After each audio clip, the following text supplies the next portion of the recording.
hein, les parents le savent, ce n'est pas toujours un moment agréable. Justement parce qu'on a juste une feuille, un papier, puis ils font ça en partant pas mal toute la journée, donc ils sont tannés. Les mathématiques, c'est une langue universelle partout à travers le monde. Et les fractions, c'est un des sujets qui pose le plus de problèmes. On a réussi à faire un jeu qui est suffisamment intuitif pour permettre à des jeunes qui connaissent pas du tout les mathématiques ou les fractions d'apprendre des concepts qui sont plutôt complexes.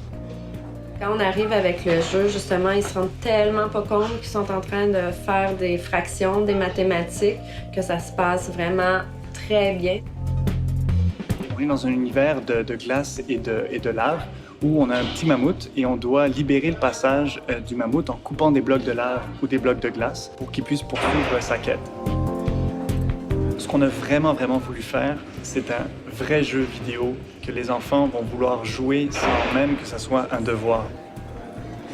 Plutôt qu'être un devoir pour l'enfant d'avoir à utiliser les chiffres parce qu'il faut le faire à l'école ou quoi que ce soit, ça devient un outil pour lui. Ça devient utile d'utiliser les chiffres. Tout au long du développement du jeu, on a collaboré avec des chercheurs qui ont validé notre approche pédagogique, mais il y avait une question à laquelle on voulait vraiment avoir une réponse, c'était est-ce que le jeu est efficace? Un des grands plaisirs de faire un jeu comme ça, c'est vraiment aller tester le jeu, tester le prototype en fait auprès des jeunes. Donc vraiment, on allait dans les écoles, on pouvait vraiment voir la réaction des joueurs, des enfants, vraiment voir sur leur visage soit le plaisir, soit le déplaisir s'il y avait de la difficulté par exemple.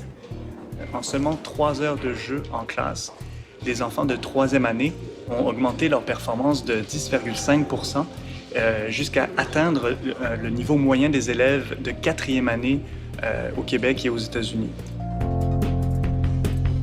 Le jeu n'est pas là pour remplacer les professeurs, mais c'est vraiment un outil complémentaire qu'ils peuvent utiliser à l'école. Quand on n'aime pas les maths, on n'apprendra pas les maths et ça va nous bloquer dans notre futur. Donc si on pouvait n'avoir qu'un seul petit impact à ce niveau-là, je pense que ça vaut déjà la peine. Il va y avoir des applications pour tout, on serait vraiment heureux.